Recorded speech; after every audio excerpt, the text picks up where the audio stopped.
Hey guys, Chad Hoover, KayakBassFishing TV, and today I'm getting a dog up my butt. Sorry. Oliver, go over there. Hey guys, Chad Hoover, KayakBassFishing TV, and today I'm going to talk to you about when to use this instead of this, or this instead of this, or, you know, when to use these. Hey buddy, hey buddy, hey buddy. Ow, you bit me, punk. Stop, stop. What is wrong with you, dog? What is wrong with you?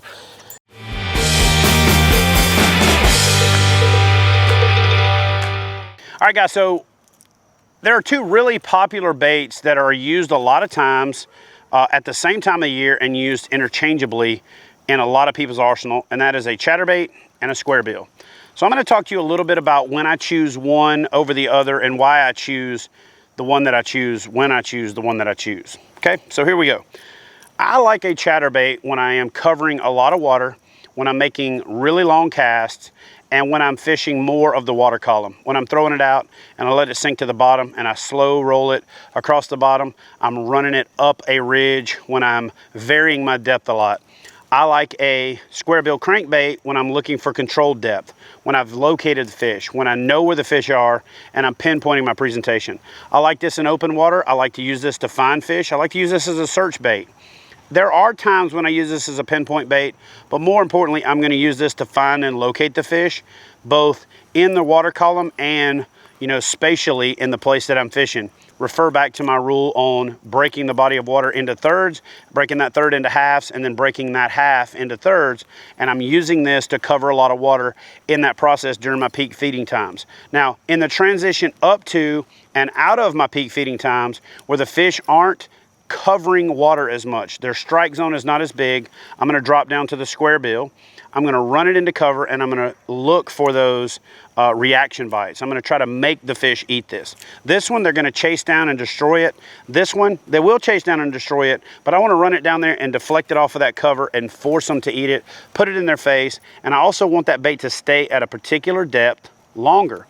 If I'm fishing heavy cover and I'm worried about hang-ups, I'm going to use this bait, even though it's adorned with treble hooks, because of the fact that I'm fishing it with a flexible rod, a rod that's got some give to it, and a rod that is going to allow that bait to deflect off of that wood to cause that reaction strike. I do some reaction bait fishing with a strike with a square bill, and I do run it into cover, but primarily I'm using this as a search bait. I'm using that vibration of that chatter to call out to the fish in a bigger area, and I'm fishing for fish that have a bigger expanded strike zone. When they've slowed down a bit, when the water's a little colder, and when that fish is holding a little tight to cover, I want to throw that square bill. I want to pick the one for the right depth. I want to deflect it off of that cover, and I want to cause a reaction bite. The other two times that I choose one of these over the other is at the time of the year when the fish are look-up fish, right? When I'm finding on the depth finder deep and they're feeding on bait suspended above them, I want to use a crankbait, or I want to keep that chatterbait in the upper part of the water column. When they're looked down, in other words, when your crawfish are crawling into holes, when your emergent vegetation is starting to recede and things like that, then they're looked down feeding, and they're going to feed better on a chatterbait unless you're rooting a deep diving crankbait in that bottom and ripping it through that grass. That's not what we're talking about here. I'm specifically comparing a square bill crankbait to a chatterbait because I see people using these in the same instances a lot of time, and I just wanted to talk to you about when I choose one over the other and why I choose the one that I choose when I choose it.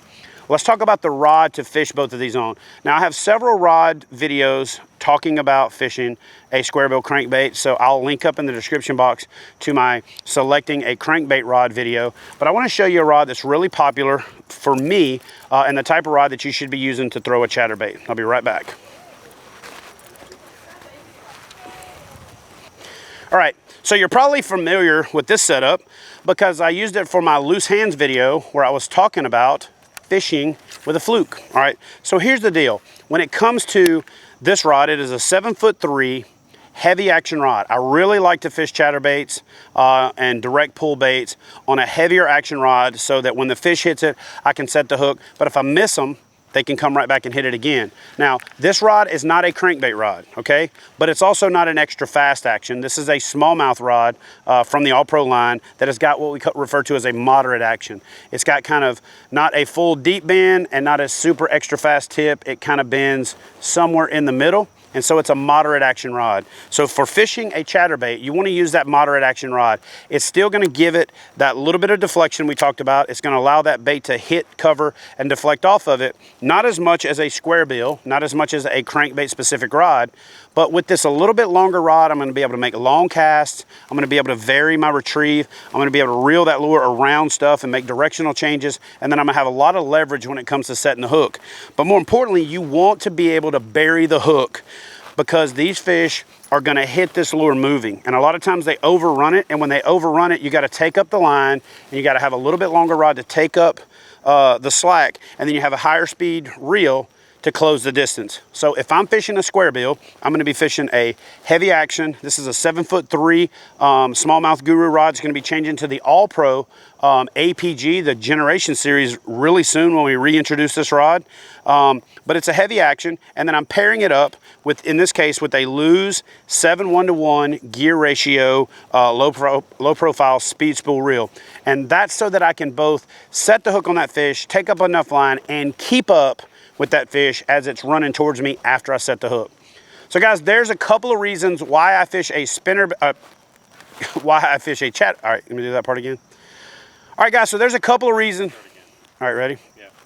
All right guys, so there's a couple of reasons why I fish a chatterbait over a square bill, or a square bill over a chatterbait, and a little bit of insight into the type of rod, reel, and line setup that you should use for fishing a chatterbait when you fish a chatterbait.